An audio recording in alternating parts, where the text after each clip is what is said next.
Welcome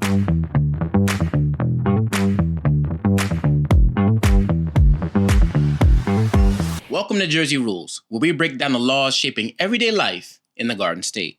Today, Assembly Bill A4882 was signed into law, establishing statewide guidelines for student use of internet-enabled devices in New Jersey public schools, while giving local educators and school boards the flexibility to decide what works best for their communities. To break down what that really means inside the classroom, Bill sponsor, Assemblywoman Rosie Begoli, recently sat down with Clifton High School Principal Ahmad Hamdah and Clifton Public School Superintendent Danny Robertozzi. Together, they unpack what's often labeled a cell phone ban and explain why this law is really about restoring focus, supporting student well-being, and setting clear age-appropriate expectations that put learning first. Mr. Robertozzi, Mr. Hamdah, thank you so much for meeting with me today. I just want to tell you a little bit about this bill and what it does. Many are calling it the cell phone ban bill.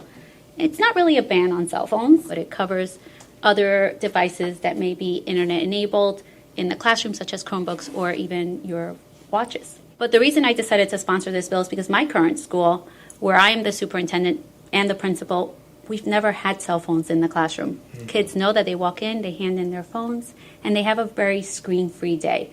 I've seen firsthand how that has benefited our students, from the social interaction part to the social emotional part, reducing the bullying that maybe kids felt a little distracted when they were in the hallways thinking that they were being filmed or someone was going to take a picture of them in the classroom.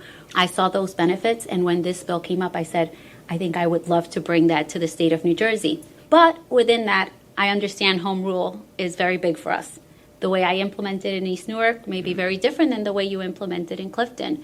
So I wanted to make sure not only that each particular public school district had a voice in how they were going to implement those guidelines in their policies, but also that the principal of the school had a voice in how those guidelines would be processed in the building. As the high school principal of the largest high school in the state of New Jersey, 3,200 students in one building? We're at about 3,100 students right now. We're a little bit lower than usual. Okay. So how do you think you'll handle the cell phone bill? So that's actually a fantastic question. And that's something that we've been living with for the past year or so. So my teachers came to me last year and they said, Mr. Hamdah, we need to do something about the cell phones. You know, this constant battle in the classroom between us and the cell phone, we're losing it. So we came up with a collaborative plan as to how we were going to tackle this. And we all agreed that we were going to be putting up cell phone holders in each classroom. And as students walked into class, they were going to place their phones into pouches and then go about their lessons. And we implemented it in the middle of last year. And I have to tell you, a month after we did it, I had teachers come to me and say to me that this was the greatest month of teaching that they've had in their teaching career. Teachers are telling me that kids are having conversations with one another. And what's sad is that that's something that's become rare, that kids really don't have that one-to-one conversation anymore. A lot of it's happening on screens. And so many of our students are so polite and nice to one another in person, but then online they take on this persona that could be so negative sometimes. And I'm excited to see how us helping them have a reduction of time on their cell phones, particularly in school where that can be happening, is going to benefit us socially and academically. What I've heard from students, from high school students, they are asking for less screen time. They are saying phones are distracting us. They are saying we want less time on our Chromebooks. We recently had a meeting where students asked for a screen-free day. And so we're working on that. So to hear that from students, they know themselves the distraction that a cell phone poses in the classroom. It's not just, this is not just a teacher-dominated thing. Most school districts have already implemented something. What we want to ensure here is that a policy exists and that the policy is driven by the guidelines that the Department of Education has issued, so that there may be some uniformity in how the guidelines were developed, but how the districts want to implement these policies within your public domain, or how your Board of Education wants to configure those guidelines, we have left that open in the bill for the districts to decide. So I know that I have classes where it may be beneficial for a student to have their cell phone and maybe film a podcast as a part of a project. Or maybe have a student be able to call their parent in the middle of the day that we can't get a hold of them through a regular landline.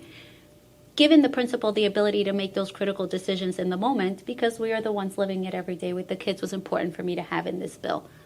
So I am very, very fortunate to have worked with Senator Moriarty and Assemblyman Cody Miller to make sure that these things that we envisioned to be in this bill actually came to fruition, but also having conversations with administrators such as yourselves to tell me what was important when we wanted a bill and guidelines. We don't want to put things in place that we're not going to be able to actually follow through on a day-to-day environment. I think you made a very important distinction in your explanation that not all screen time is bad screen time. And I think there's a difference between guided, teacher-led screen time or student-led instructional screen time versus screen time for the use of being on the phone and social media and text messaging.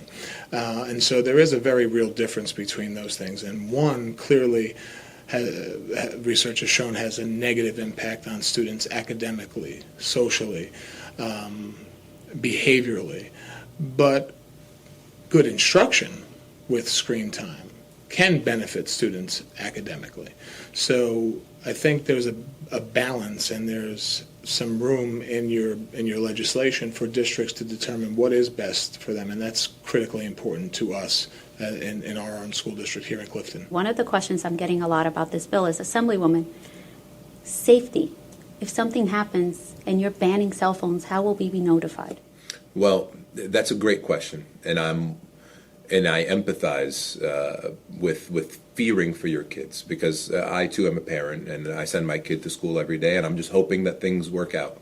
But at the end of the day, we still have the cell phones in the classroom. So what I tell parents is the cell phones, the way that we're implementing it, and everybody's implementing it a little bit differently, we still have our cell phones in the classroom. So God forbid there was a tragedy or we needed to evacuate and not return to the building, our students are still going to be able to grab those cell phones and communicate how they need. In terms of not having access to the phone, what I do say to parents is, at the end of the day, 911 is being notified through the lockdown system, through our shelter-in-place system.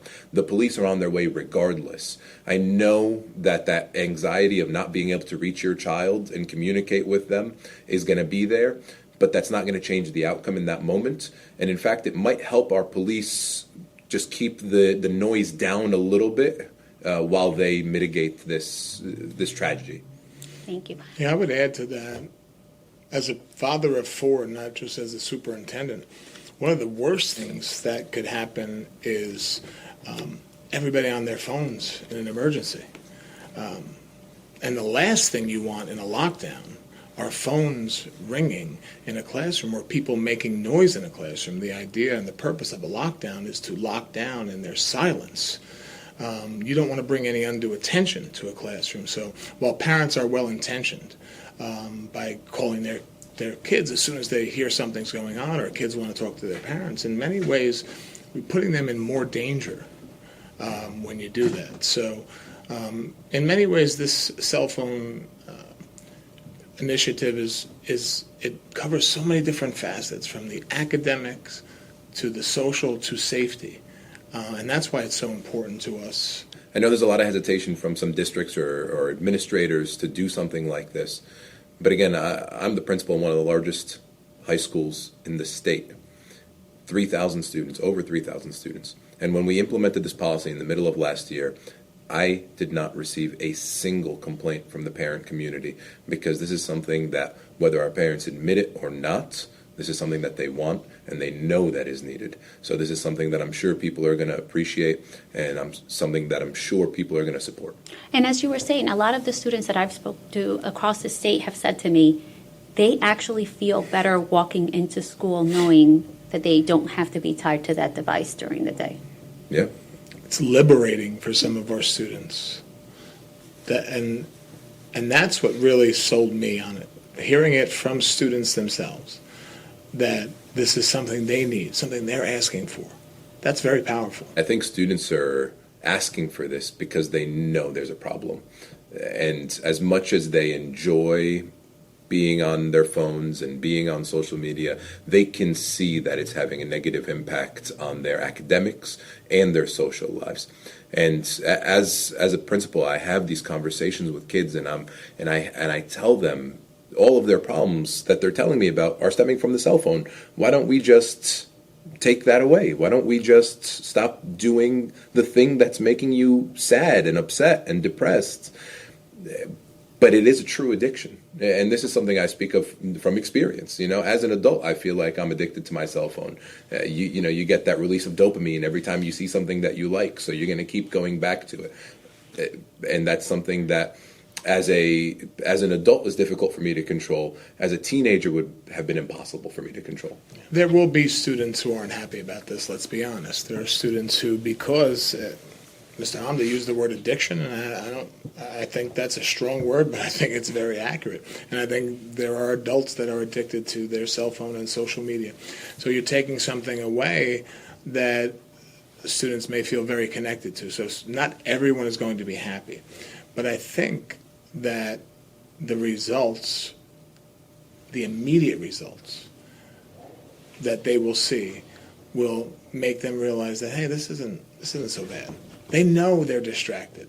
They know that the phone is distracting them from learning. And maybe the fact that the adults are saying we're taking it just makes it a little easier for them to accept it, and then maybe they'll realize, hey, I'm doing better now. I'm less distracted. Yeah, and listen, at the high school level, I see this a lot. And, kids tell me, I'm 18, I pay for my cell phone bill, I've paid for this cell phone, why should I put it away? And the conversation then gets a little bit deeper than that. It's not about you owning it. It's about understanding when it is okay to use it and how it's okay to use it. And what we need to do as administrators is have those conversations with respect and love with those students and help them understand why this is in place and how it's going to benefit them. And what we're going to see 99% of the time is a student who then agrees and will eventually comply with the rules and regulations. But as long as those conversations aren't, you need to comply, rather, this is why it's going to help you, and helping them understand the why behind it rather than just saying, do what I say. I think the other piece that is important is I think students are on their cell phones a lot because there's a fear of missing out. If nobody has their phones, it's a level playing field. You're not missing out on anything because nobody else is on their phones either. And by the way, you were never missing out on anything anyway. You just felt like you were. Yeah. I think social pressure of kids having to have a phone, right? Oh, in third grade, I already see the kids. It's holiday season now. Kids will come back in January and they'll all have cell phones because Susie had one or Joey has one, and now they feel the pressure to also have one. I think when we take away the phones from this school environment, they feel less pressure to have that social, being tied to that social threat of not having a phone, because everyone has one. Yeah, I think technology for many years was we had to get more technology in the classrooms because this was the future, and we have to get our students prepared. And I think we've pushed that pendulum as far as that pendulum can go. And maybe we realize we got to pull it back a little bit, and we have to have more balance. And I don't think there is enough balance right now. This bill helps bring some balance back to the classroom, and I think that's critical. Yeah, I think that our teachers are battling so many things today. They're battling state testing mandates, SGOs, and now we have cell phones added to that battle, something that is an impossibly difficult fight to win when you're talking about the minds of young children and ensuring that I'm going to be more enticing to them than their cell phones. I think that the instructional time in a classroom is precious, and it is sacred, and we need to do what we can to preserve that for our teachers so that they can do their jobs. And they want to do it so badly. They want to teach our kids. They want to prepare them for the future. But when that time is interrupted for something like a cell phone or technology, any type of distraction, it makes it so difficult for them to preserve that sacred time.